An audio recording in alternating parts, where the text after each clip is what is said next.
Sen Eflak'ın gördüğü en büyük komutansın. İktidar için bazen her şey meşru kılınır. Bize bunu edenler bitmenin başladığı yere yürüyeceğiz. Haddini bilmeyene haddini bildireceksin ki postunda Sen Eflak'ın gördüğü en büyük komutansın.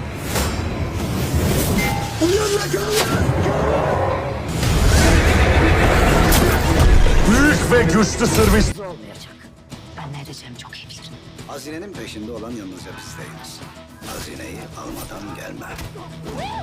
Nasıl biridir bu Alaaddin? Hafife alınmayacak kadar zekidir bey babam. Yoksa Sen bana söyler misin? O hazine germiyanıdır. Onu sana belli edeceğim ona.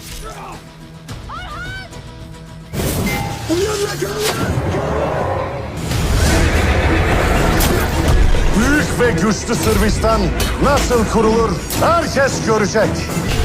Cihan Fatih'ini topraklarımıza bekliyoruz. Büyük Akıncı Konur Alp. Sonunda kafese girdin ha. Kalbinize girdik.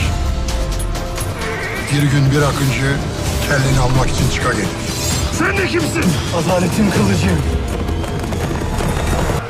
Ama babamın yanına gittiğim zaman onların yaptığı bütün zalimlikleri